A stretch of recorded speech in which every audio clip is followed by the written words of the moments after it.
Hello friends, જય અંબે, જય માતાજી. કેમ છો બધા? મજામાં? સ્વાગત છે તમારું મારી રસોઈની ચેનલમાં. ચલો ત્યારે આજે આપણે બનાવીશું પાન માવા લડ્ડુ. તો એના માટે મેં લઈ લીધા છે પાંચ પાન ધોઈ સાફ કરી અને સમારીને. ઓકે, એમાં 1 ચપટી જેટલો એડ કરીશું આપણે કલર. કરવો હોય તો ઓપ્શન છે. 3 ચમચી જેટલી બુરું ખાંડ છે. 3 ચમચી જેટલો મિલ્ક પાવડર છે અને ટોપરાનું છે. ટોપરાનું છે હાલ એડ નહીં કરી, ખાલી આને પીસી લઈશું. 1 અડધી વાટકી દૂધ રેડીને.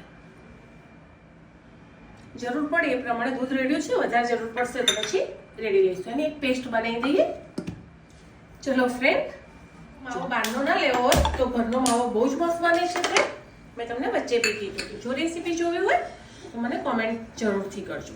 હવે એને ભાગવાનો, શેકવાની એટલા કંઈ જરૂર નથી.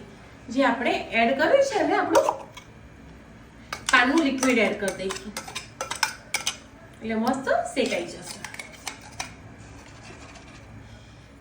એડ કરીશું અડધી વાટકી જેટલું ટોપરાનું છીણ. થઈ છે મસ્ત. હજુ થોડું એમ લાગે ને કે ભેગું થવા માંડ્યું છે ત્યાં સુધી એને શેકવાનું. ઈચ્છા હોય તો 1 ચમચી ઘી એડ કરવાનું, ના ઈચ્છા હોય તો આ રીતે જ ખાલી ઠંડુ થવા દેવાનું. ત્યાં સુધી આપણે પાનનો મુખવાસની અંદરની ફિલિંગ તૈયાર કરીશું. ચલો, એના માટે મેં લીધી છે વરિયાળી, તૂટી ફૂટી અને ગુલકંદ. ત્રણે મિક્સ કરી દઈશું. જો પાનના કટકા રાખ્યા હોય તો લઈ લેવાના, ના રાખ્યા હોય તો આટલું પાનના મુખવાસમાં બહુ થઈ ગયું. બહુ આપણે છોકરાઓને ખવડાવવું હોય તો અંદર મેલ્થોલ ને બધું આવે છે ને, એ એડ નહીં કરીએ. નોર્મલ ખાલી ગુલકંદ, વરિયાળી અને તૂટી ફૂટી જ લીધી છે.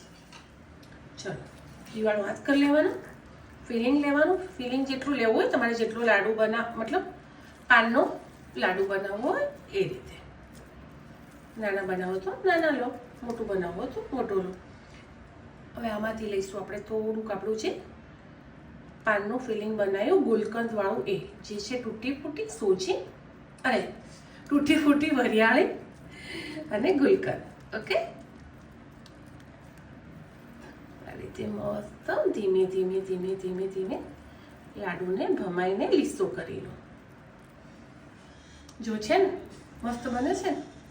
જો ટોપરાના છીણમાં કરવું હોય તો આ રીતે ટોપરાનું છીણ જોડે રાખવાનું અને તેને થોડું રગદોળી લેવાનું. આ રીતે બધા બનાવી લઈશું. લાગે છે ને મસ્ત? ફોટો પાડી છે. જો ફ્રેન્ડ, તૈયાર છે.